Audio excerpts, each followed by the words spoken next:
शांति। आज 18 जनवरी 2021 के मधुर महावाक्य है। आज हम दो मुरली सुनेंगे। एक बाबा की साकार शिक्षाओं भरी मुरली और दूसरी बाबा की अव्यक्त मुरली कि वर्तमान समय के हिसाब से हम बच्चों को कैसे योगयुक्त और युक्ति युक्त होना है, क्योंकि चारों ओर से टेंशन बहुत बढ़ेगा। एक तरफ प्रकृति की आपदाओं का टेंशन, दूसरी ओर गवर्नमेंट के लॉज कड़े हो जाएंगे, तीसरी ओर लौकिक संबंधियों में कुछ ही क्षणों में खुशी है, फिर भय के वातावरण में परिवर्तित हो जाएंगे। इस तरह बाबा कहे चारों ओर से टेंशन के कारण बढ़ते जाएंगे। तो ऐसे समय में योग युक्त युक्ति युक्त होना बहुत आवश्यक है। और साकार शिक्षाओं भरी मुरली बाबा की, कैसे बाबा ने बच्चों को बहुत प्यार से स्नेह से हर एक शिक्षा देते हुए संपन्न और संपूर्ण होने की प्रेरणा दी। सुनते हैं बाबा के मधुर महावाक्य। ओम शांति। 18 जनवरी पिताश्री जी के पुण्य स्मृति दिवस पर प्रातः क्लास में सुनाने के लिए बाप दादा के अनमोल महावाक्य। मीठे बच्चे, एक बाप की याद से तुम्हें सुप्रीम बनना है, अर्थात बाप समान बनना है। तो भूले चुके भी किसी और को याद नहीं करना। ओम शांति। बेहद का बाप बैठ बच्चों को समझाते हैं। मीठे बच्चे, अपने को आत्मा समझ मुझ बाप को याद करो और अपने घर को याद करो। उनको कहा ही जाता है टावर ऑफ साइलेंस। घर को कहा ही जाता है tower of silence, tower of सुख। टावर बहुत ऊंचा होता है।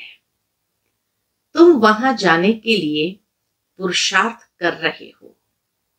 ऊंचते ऊंच टावर ऑफ साइलेंस में तुम कैसे जा सकते हो? यह भी टावर में रहने वाला बाप बैठ सिखलाते हैं। बच्चे, अपने को आत्मा समझो। ऊंचे ते ऊंचे टावर ऑफ साइलेंस में कैसे जाना है? तो बाबा कहे बच्चे, अपने को आत्मा समझो। हम आत्मा शांति धाम की निवासी है। वह है बाप का घर। यह चलते फिरते टेव डालने हैं, अर्थात आदत डालनी है। अपने को आत्मा समझो और शांति धाम सुख धाम को याद करो। बाप जानते हैं इसमें ही मेहनत है। जो आत्मा अभिमानी होकर रहते हैं उनको कहा जाता है महावीर। याद से ही तुम महावीर सुप्रीम बनते हो। सुप्रीम अर्थात शक्तिवान। बाबा ने बहुत सुंदर अर्थ सुप्रीम का बताया, शक्तिवान। बच्चों को खुशी होनी चाहिए। स्वर्ग का मालिक बनाने वाला बाबा, विश्व का मालिक बनाने वाला बाबा हमें पढ़ा रहे हैं। आत्मा की बुद्धि चली जाती है बाप के तरफ। यह है आत्मा का लव एक बाप के साथ। सवेरे सवेरे उठ बाबा से मीठी मीठी बातें करो। बाबा, आपकी तो कमाल है। स्वप्न में भी नहीं था आप हमको स्वर्ग का मालिक बनाएंगे। कैसे रूढ़ियान करना है वह भी बाबा हम बच्चों को सिखाते हैं कि बाबा, आपकी तो कमाल है। स्वप्न में भी नहीं था आप हमको स्वर्ग का मालिक बनाएंगे। बाबा, हम आपकी शिक्षा पर जरूर चलेंगे। कोई भी पाप का काम नहीं करेंगे। बाबा जैसे पुरुषार्थ करते हैं बच्चों को भी सुनाते हैं। शिव बाबा को इतने ढेर बच्चे हैं, होना तो होगा ना। कितने बच्चों की संभाल होती है। यहाँ तुम ईश्वरीय परिवार में बैठे हो, बाप सन्मुख बैठा है, तुम्ही से खाऊं, तुम्ही से बैठूं। तुम जानते हो शिव बाबा इसमें आकर कहते हैं, क्या कहते हैं? मीठे बच्चे मामेकम याद करो, देह सहित देह के सभी संबंधों को भूल जाओ। यह अंतिम जन्म है। यह पुरानी दुनिया, पुरानी देह खलास हो जानी है। कहावत भी है, आप मुए मर गई दुनिया। पुरुषार्थ के लिए थोड़ा सा संगम का समय है। बच्चे पूछते हैं, बाबा ये पढ़ाई कब तक चलेगी? देखो, बच्चों के संकल्पों को बाबा रीड कर लेते हैं। तो बच्चे पूछते हैं, बाबा ये पढ़ाई कब तक चलेगी? तो क्या उत्तर देते बाबा? जब तक दैवी राजधानी स्थापन हो जाए तब तक सुनाते रहेंगे, फिर ट्रांसफर होंगे नई दुनिया में। यह पुराना शरीर है, कुछ न कुछ कर्म भोग चलता रहता है, इसमें बाबा मदद करे, यह उम्मीद नहीं रखनी चाहिए। बहुत स्पष्ट बाबा ने सुनाया कि ये उम्मीद नहीं रखनी चाहिए कि बाबा इसमें मदद करे, इसमें बाबा मदद करे, यह उम्मीद नहीं रखनी चाहिए। देवाला निकाला, बीमार हुआ, बाप कहेंगे यह तुम्हारा हिसाब किताब है, उसमें बाबा क्या करेंगे? हाँ, फिर भी योग से आयु बढ़ेगी। अपनी मेहनत करो, कृपा मांगो नहीं। बाप को जितना याद करेंगे इसमें ही कल्याण है। जितना हो सके योग बल से काम लो। गाते भी है ना, मुझे पलकों में छिपा लो। प्रिय चीज को नूरे रत्न प्राण प्यारा कहते हैं। यह बाप तो बहुत प्रिय है, परंतु है गुप्त। उनके लिए लव ऐसा होना चाहिए, कैसा होना चाहिए? बाबा के उनके लिए लव ऐसा होना चाहिए जो बात मत पूछो। बच्चों को तो बाप को पलकों में छिपाना पड़े। पलके कोई यह आंखें नहीं, यह तो बुद्धि में याद रखना है। पलकों में छिपाना माना बाबा हम बच्चों को बुद्धि में याद रखता है। मोस्ट बिलवेड निराकार बाप हमें पढ़ा रहे हैं। वह ज्ञान का सागर, सुख का सागर है, प्यार का सागर है। ऐसे मोस्ट बिलवेड बाप के साथ कितना प्यार चाहिए। बच्चों की कितनी निष्काम सेवा करते हैं बाबा, बच्चों की कितनी निष्काम सेवा करते हैं। कैसे? पतित शरीर में आकर तुम बच्चों को हीरे जैसा बनाते हैं। कितना मीठा बाबा है, तो बच्चों को भी ऐसा मीठा बनना है। कितना निरअहंकार से बाबा तुम बच्चों की सेवा करते हैं, तो तुम बच्चों को भी इतनी सेवा करनी चाहिए। श्रीमत पर चलना चाहिए। कहां अपनी मत दिखाई तो तकदीर को लकीर लग जाएगी। इसलिए बाबा कहे श्रीमत पर चलते रहो, मनमत परमत पर नहीं। तुम ब्राह्मण ईश्वरीय संतान हो, ब्रह्मा की औलाद भाई बहन हो, ईश्वरीय पोतरे पोत्रियां हो, उनसे वर्षा ले रहे हो। जितना पुरुषार्थ करेंगे उतना पद पाएंगे। इसमें साक्षी रहने का भी बहुत अभ्यास चाहिए। बाबा कहते हैं, मीठे बच्चे, हे आत्माएं, मामेकम याद करो। भूले चुके भी बाप के सिवाय कोई को याद नहीं करना। तुम्हारी प्रतिज्ञा है, बाबा मेरे तो एक ही आप हो। हम आत्मा है, आप परमात्मा हो, आपसे ही वर्षा लेना है। आपसे ही राजयोग सीख रहे हैं, जिससे राज्य भाग्य पाते हैं। मीठे बच्चे, तुम जानते हो ये अनादि ड्रामा है। इसमें हार जीत का खेल चलता है। जो होता है वह ठीक है। क्रिएटर को ड्रामा जरूर पसंद होगा ना। क्रिएटर ने बाबा कहे ड्रामा बहुत सुंदर बनाया तो उसको पसंद होगा ना। तो क्रिएटर के बच्चों को भी पसंद होगा। इस ड्रामा में बाप एक ही बार बच्चों के पास बच्चों की दिल व जान सिक व प्रेम से सेवा करने आते हैं। बाप को तो सब बच्चे प्यारे हैं। तुम जानते हो सतयुग में भी सब एक दो को बहुत प्यार करते हैं। जानवरों में भी प्यार रहता है।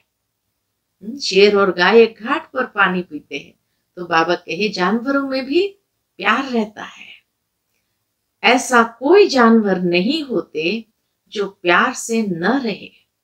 तो तुम बच्चों को यहाँ मास्टर प्यार का सागर बनना है। यहाँ बनेंगे तो वह संस्कार अविनाशी बन जाएंगे।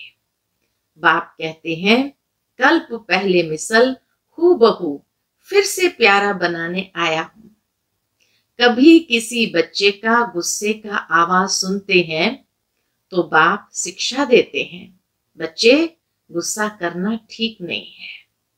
इसमें तुम भी दुखी होंगे, दूसरों को भी दुखी करेंगे। बाप सदा काल का सुख देने वाला है, तो बच्चों को भी बाप समान बनना है।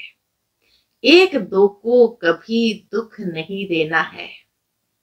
तुम बच्चे जानते हो शिव बाबा है कौन?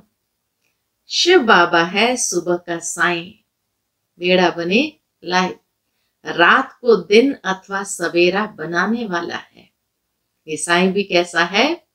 रात को दिन बनाने वाला है। साईं कहा जाता है बेहद के बाप को। वह एक ही साईं बाबा भोलानाथ शिव बाबा है। नाम ही है भोलानाथ। भोली भोली कन्याओं माताओं पर ज्ञान का कलश रखते हैं। उन्हों को ही विश्व का मालिक बनाते हैं। कितना सहज उपाय बताते हैं, कितना प्यार से तुम्हारी ज्ञान की पालना करते हैं।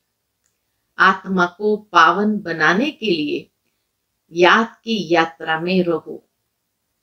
योग का स्नान करना है, याद की यात्रा में रहना है, योग का स्नान करना है। ज्ञान है पढ़ाई, योग स्नान से पाप भस्म होते हैं। अपने को आत्मा समझने का अभ्यास करते रहो, तो यह देह का अहंकार बिल्कुल टूट जाए। योग से ही बाबा क्या कहे, योग से ही पवित्र सतो प्रधान बन बाबा के पास जाना है। देह का अहंकार बिल्कुल टूट जाना चाहिए। योग से ही पवित्र सतो प्रधान बन बाबा के पास जाना है। कई बच्चे इन बातों को अच्छी रीति समझते नहीं है। सच्चा सच्चा अपना चार्ट बताते नहीं है। आधा कल्प झूठी दुनिया में रहे हैं तो झूठ जैसे अंदर जम गया है। बाबा जानते हैं रहम भी आता है, परंतु सावधान भी करते हैं। सच्चाई से अपना चार्ट बाबा को बताना चाहिए। चेक करना है, हम पौना घंटा बैठे, इसमें कितना समय अपने को आत्म समझ बाप को याद किया। कईयों को सच बताने में लज्जा आती है। यह तो झट सुनाएंगे कि इतनी सर्विस की, इतने को समझाया, परंतु याद का चार्ट कितना रहा वह सच नहीं सुनाते हैं। याद में न रहने कारण ही तुम्हारा किसको तीर नहीं लगता है। ज्ञान तलवार में जौहर नहीं भरता है। कोई कहते हम तो निरंतर याद में रहते हैं। बाबा कहते वह अवस्था है नहीं। निरंतर याद में रहे वह अवस्था है नहीं। निरंतर याद रहे तो कर्मातीत अवस्था हो जाए, ज्ञान की पराकाष्ठा दिखाई दे। इसमें बड़ी मेहनत है।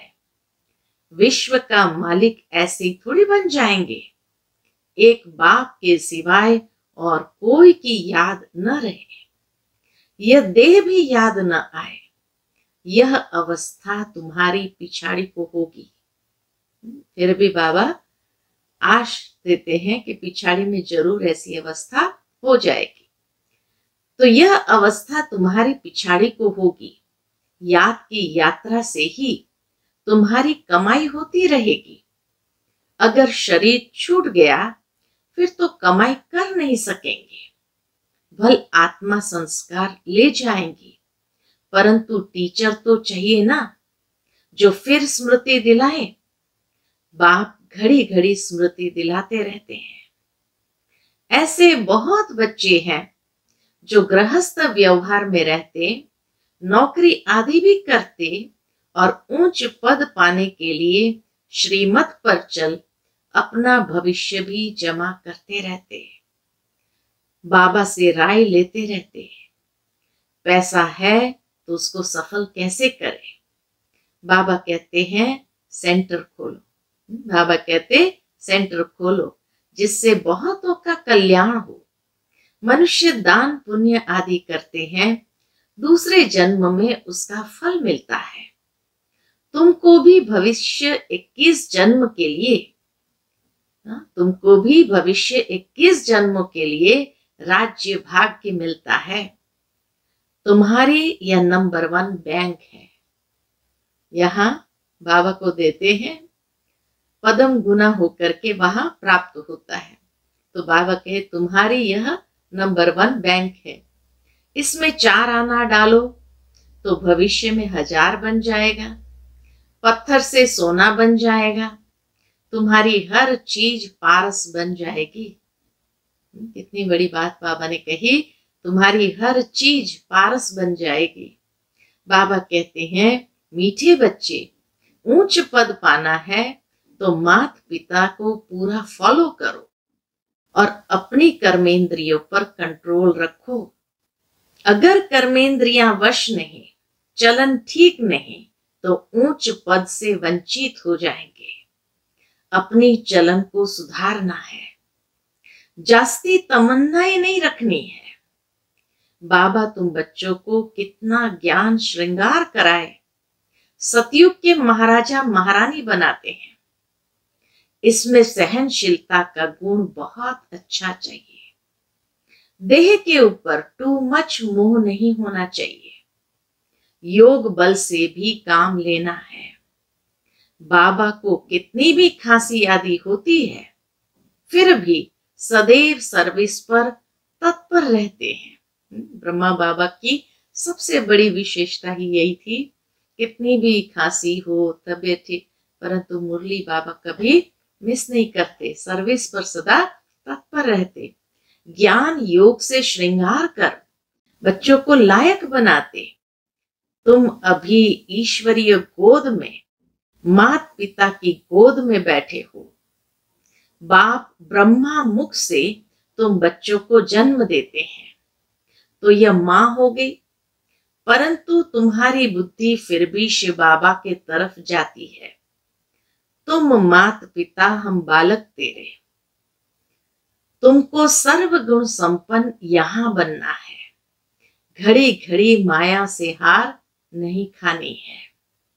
अच्छा, मीठे मीठे सिकिलदे बच्चों प्रति माता पिता बाप दादा का याद प्यार और गुड मॉर्निंग। रूहानी बाप की रूहानी बच्चों को नमस्ते। हम सब रूहानी बच्चों की रूहानी माता पिता बाप दादा को याद प्यार, गुड मॉर्निंग और नमस्ते नमस्ते। शुक्रिया बाबा, शुक्रिया। उसके बाद बाबा के अव्यक्त महावाक्य है, कैसे योग युक्त और युक्ति युक्त बनना है। और बाबा ने उसका आधार बताया और उसका कारण भी बताया कि क्यों बनना है। वर्तमान समय में सभी योग युक्त और युक्ति युक्त स्थिति में स्थित होते हुए अपना कार्य कर रहे हो? क्योंकि वर्तमान समय प्रमाण संकल्प, वाणी और कर्म, ये तीनों ही युक्ति युक्त चाहिए, तभी संपन्न व संपूर्ण बन सकेंगे। चारों तरफ का वातावरण योग युक्त और युक्ति युक्त हो। जैसे युद्ध के मैदान में जब योद्धे युद्ध के लिए दुश्मन के सामने खड़े हुए होते हैं, बाबा कहे जैसे युद्ध के मैदान में जब योद्धे युद्ध के लिए दुश्मन के सामने खड़े हुए होते हैं, तो उनका अपने ऊपर और अपने शस्त्रों के ऊपर अर्थात अपनी शक्तियों के ऊपर कितना अटेंशन रहता है। अभी तो समय समीप आता जा रहा है। यह मानो युद्ध के मैदान में सामने आने का समय है। ऐसे समय में चारों ओर सर्व शक्तियों का स्वयं में अटेंशन चाहिए। अगर जरा भी अटेंशन कम होगा तो जैसे जैसे समय प्रमाण चारों ओर टेंशन बढ़ता जाता है, ऐसे ही चारों ओर टेंशन के वातावरण का प्रभाव युद्ध में उपस्थित हुए रूहानी पांडव सेना पर भी पड़ सकता है। इसीलिए बाबा कहे अटेंशन रखो, योग युक्त युक्ति युक्त होकर के अपनी सर्व शक्तियों का प्रयोग करने के लिए तैयार रहना है, नहीं तो चारों ओर टेंशन बढ़ने वाला है।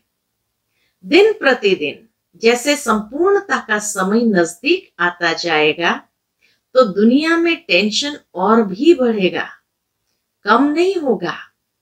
खींचातान के जीवन का चारों ओर अनुभव होगा, जैसे कि चारों ओर से खींचा हुआ होता है।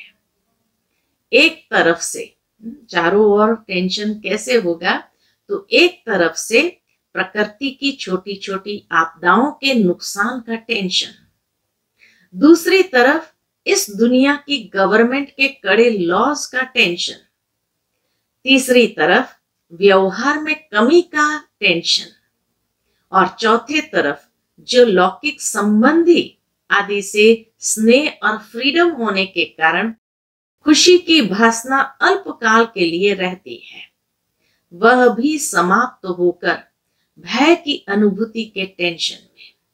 तो ये चारों ओर का टेंशन, एक और प्रकृति, दूसरी ओर गवर्नमेंट के लॉज जो कड़े होते जाएंगे, तीसरी ओर व्यवहार में कमी, और चौथी ओर लौकिक संबंधियों के साथ में स्नेह और फ्रीडम के कारण खुशी होगी टेम्पररी, लेकिन फिर वो समाप्त होकर भय की अनुभूति के टेंशन में चले जाएंगे। चारों ओर का टेंशन लोगों में बढ़ना है। चारों ओर के टेंशन में आत्माएं तड़पेगी। जहां जाएंगे वहां टेंशन। जैसे शरीर में भी कोई नस खींच जाती है तो कितनी परेशानी होती है, दिमाग खींचा हुआ रहता है, ऐसे ही यह वातावरण बढ़ता जाएगा। जैसे कि कोई ठिकाना नजर नहीं आएगा कि क्या करे। अगर हां करे तो भी खींचावट, ना करे तो भी खींचावट, कमावे तो भी मुश्किल, न कमावे तो भी मुश्किल, इकट्ठा करे तो भी मुश्किल, न करे तो भी मुश्किल। ऐसा वातावरण बनता जाएगा। ऐसे टाइम पर चारों ओर के टेंशन का प्रभाव रूहानी सेना पर न हो। स्वयं को टेंशन में आने की समस्याएं न भी हो, स्वयं को टेंशन में आने की समस्याएं न भी हो, लेकिन वातावरण का प्रभाव कमजोर आत्मा पर सहज ही हो जाता है। भय का सोचो कि क्या होगा, कैसे होगा, इन बातों का प्रभाव न हो। इसके लिए कोई ना कोई बीच बीच में ईश्वरीय याद की यात्रा का विशेष प्रोग्राम मधुबन द्वारा ऑफिशियल जाते रहना चाहिए, जिससे कि आत्माओं का किला मजबूत रहेगा। आजकल सर्विस भी बहुत बढ़ेगी, लेकिन बढ़ने के साथ साथ युक्ति युक्त भी बहुत चाहिए। आजकल संबंध और संपर्क में रहने वाले ज्यादा आएंगे, स्वरूप बनने वाले कम आएंगे, सब एक जैसे नहीं निकलेंगे। दिन प्रतिदिन क्वालिटी भी कमजोर आत्माओं अर्थात प्रजा की संख्या ज्यादा आएगी। क्वालिटी भी कमजोर आत्माओं अर्थात प्रजा की संख्या ज्यादा आएगी। उन्हें एक बात अच्छी लगेगी, दो नहीं लगेगी। सब बातों में निश्चय नहीं होगा, तो संपर्क वालों को भी उन्हों को जो चाहिए उसी प्रमाण उन्हों को संपर्क में रखते रहना है। समय जैसे नाजुक आता जाएगा, वैसे समस्या प्रमाण भी उनके लिए रेगुलर स्टूडेंट बनना मुश्किल होगा। लेकिन संपर्क में ढेर के ढेर आएंगे, क्योंकि लास्ट समय है ना। तो लास्ट पोज कैसा होता है? जैसे पहले उछल उमंग उत्साह होता है, वह विरला कोई का होगा। पहले जैसा उछल उमंग उत्साह वाला बाबा कहे वो पोज कम होगा, विरला ही कोई में होगा। मेजॉरिटी संबंध और संपर्क वाले आएंगे, तो यह अटेंशन चाहिए। ऐसे नहीं कि संपर्क वाली आत्माओं को न परखते हुए संपर्क से भी उन्हें वंचित कर दो। खाली हाथ कोई भी न जाए। नियमों पर बल नहीं चल पाते हैं, लेकिन वह स्नेह में रहना चाहते हैं, तो ऐसी आत्माओं का भी अटेंशन जरूर रखना है। समझ लेना चाहिए कि यह ग्रुप इसी प्रमाण तीसरी स्टेज वाला है, तो उन्हों को भी उसी प्रमाण हैंडलिंग मिलनी चाहिए। अच्छा, ओम शांति। आज का बाबा का मधुर वरदान है, स्नेह के पीछे सर्व कमजोरियों को कुर्बान करने वाले समर्थी स्वरूप भव। स्नेह के पीछे सर्व कमजोरियों को कुर्बान करने वाले समर्थी स्वरूप भव। स्नेह की निशानी है कुर्बानी। स्नेह के पीछे कुर्बान करने में कोई मुश्किल व असंभव बात भी संभव और सहज अनुभव होती है। तो समर्थी स्वरूप के वरदान द्वारा सर्व कमजोरियों को मजबूरी से नहीं, दिल से कुर्बान करो, क्योंकि सत्य बाप के पास सत्य ही स्वीकार होता है। तो सिर्फ बाप के स्नेह के गीत नहीं गाओ, लेकिन स्वयं बाप समान अव्यक्त स्थिति स्वरूप बनो, जो सब आपके गीत गाए। आज का स्लोगन है, संकल्प व स्वप्न में भी एक दिलाराम की याद रहे, तब कहेंगे सच्चे तपस्वी। संकल्प व स्वप्न में भी एक दिलाराम की याद रहे, तब कहेंगे सच्चे तपस्वी। अच्छा, ओम शांति।